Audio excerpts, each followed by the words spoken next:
more apprehensive when I received this job and in accepting this job because I totally thought I was not interested in high school at all, high school age students, especially because I am so young. I'm only 24. And being here, I love it. I love James and Bennett. I love high school. I love the age group. I love that they are very independent, but obviously they still need help. They still need accommodations and they still need modified work. And I love being able to go into a classroom and to pull kids out, to work with them in the classroom, to help them understand something. It's been a great experience working here. I love this population. I love this age group. Being here, I would never be interested again in elementary school, which is originally what I thought I wanted to do. I am definitely for secondary. I love the independence, and I love the academics of high school. I love being in the classroom, and I love learning. So I want to be able to portray that to my students, and I want them to want to learn also. I think that high school is so important, and I know that there are so many of our special education students this year that are going on to two-year community colleges, and I think that is amazing, and that is truly deep down what I want to do. I don't think that elementary school is for me. I think that this is the place that I need to be. Describe in detail your philosophy of classroom discipline. This year I've been in an emotionally disabled, self-contained classroom with 9th to 12th grade students ages 14 to 21. It's hard.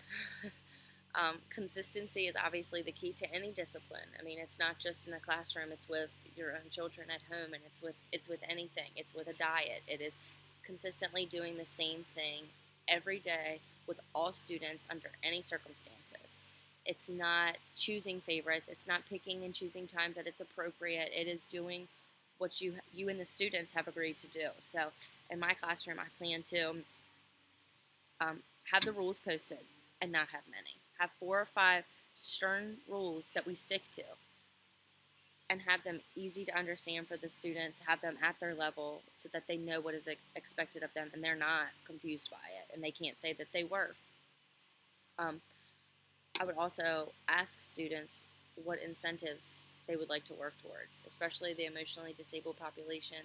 They work really well for incentives and rewards and things such as that. And obviously we hope to move away from that and to take them from a food incentive and move it on to a homework pass or just and eventually praise. And that's all. So, but I would like to do that every term if possible to see what's changing within their own personal likes and to see how they are progressing with it, to see if this is something that is working for them. And it does. It works. PBIS works in many schools. That's what we have at James and Bennett.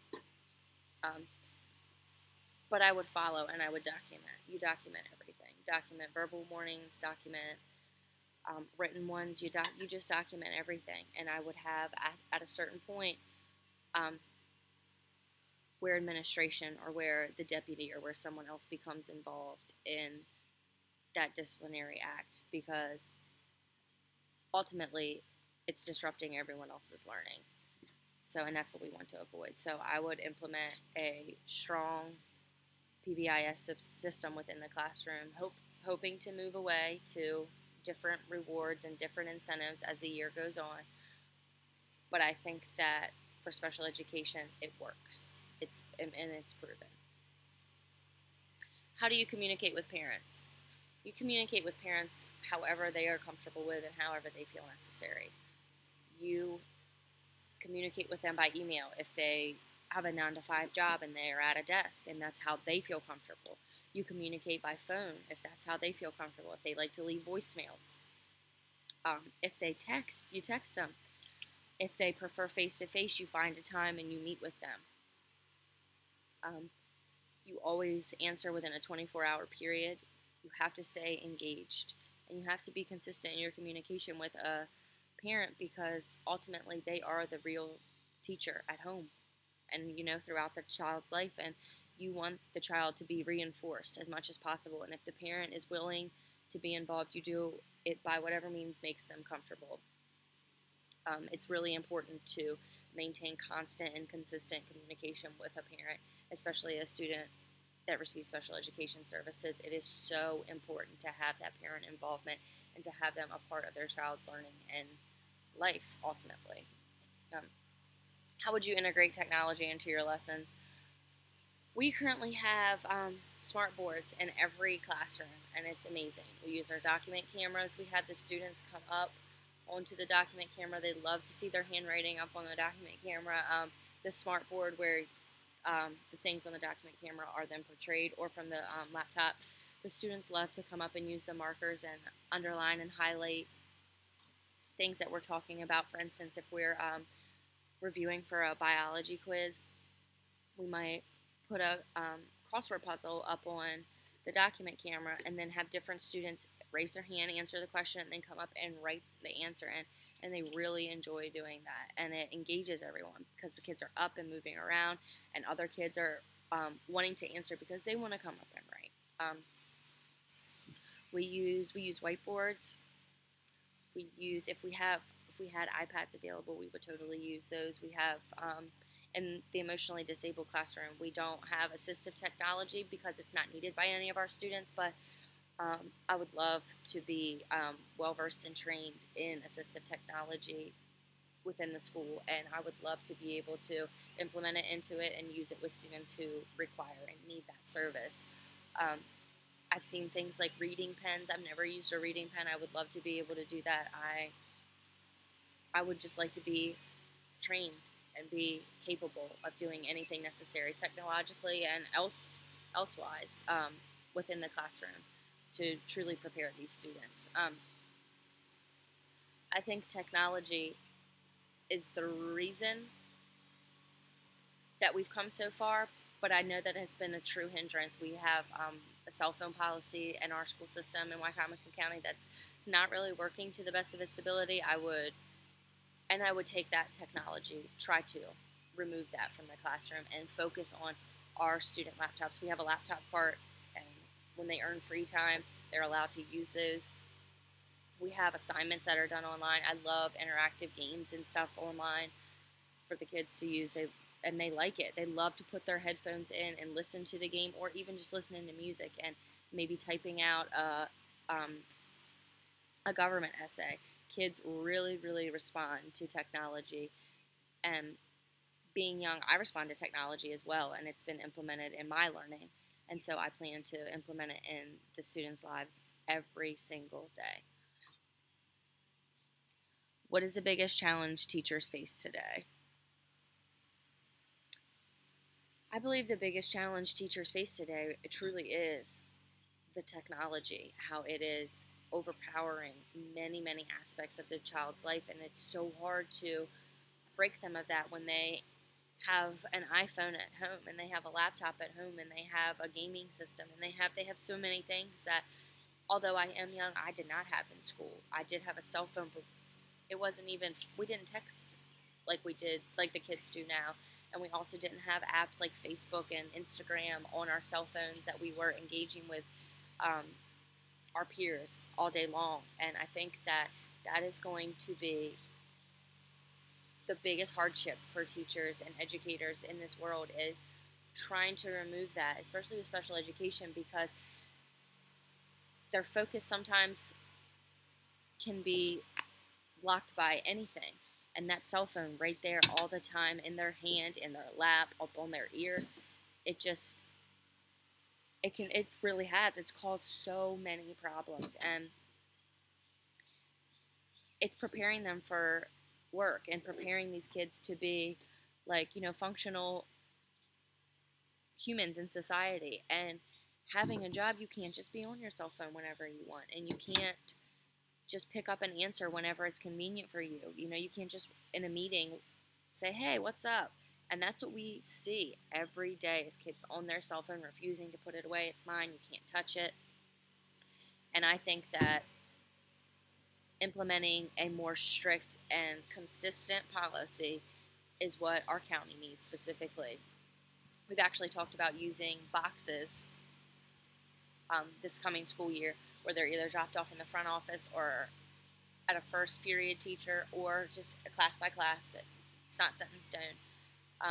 the phones being locked away. Every student's phone, you get it back right before the bell rings or when the bell rings. You won't, not to make anyone late to class or anything, but it is just really important that these students are focusing on the material that's being given, because we work really hard, planning lessons and trying to engage them, and then, they just have that constant distraction, and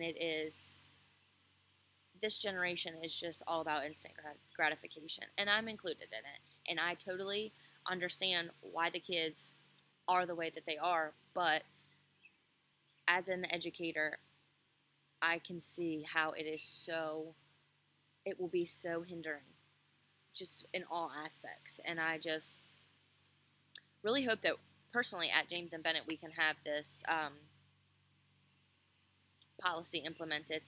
And as a teacher at James and Bennett, I hope to be able to really enforce that, include that in my classroom discipline plan, and to have administrators on board and to have everyone on board, so we're all doing the same thing consistently and constantly in all classes, because it is really taking away from their learning. They're not available because they're not there. They are on their smartphone, or they bring their iPads and their Kindles to school, and I think the technology is a blessing and a curse.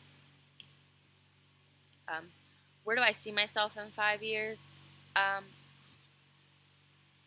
Still teaching, absolutely. I want to teach. I would also like to move up within special education. I see myself doing special education leadership programs, and I would like to be a program specialist. I would like to know more about special education and the laws, and I would like to facilitate IEP meetings. I just really have a passion for special education, and I always have. As I previously stated, I did teacher practicum my senior year in high school, and with special education at an elementary school, that's when I loved elementary and thought that was what was best for me, the best fit. And special education is just in my heart. My mother is a special education instructional assistant and has been for 13 years. I love the population, and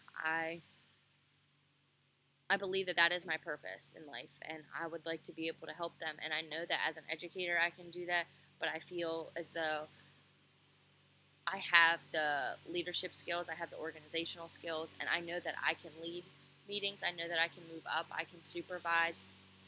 So ultimately, 5 years, yes, teaching. But beyond that, I would love to be able to move up and lead in special education and in a school system. I love school. I always have. I love academics, and I would just really like to be able to work with children. I love it. I truly love it, and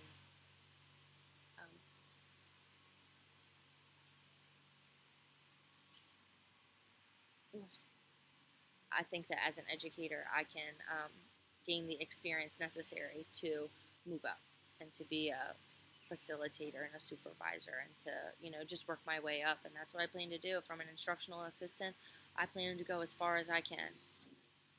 I'm getting my master's in special education right now. This is my 12th credit that I'm taking towards my master's, and after that I am looking into master's plus 30 certifications in educational leadership. This is what I'm passionate about, and it is what I want to do.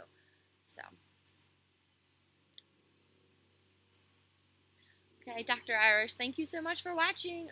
Please let me know if there's anything I can change. I know that it's late in the evening on Sunday, but please let me know. I'm more than willing and able to resubmit anything. So just let me know. I haven't used this MacBook very much, so I'm going to try my best with this. So please let me know if anything goes wrong.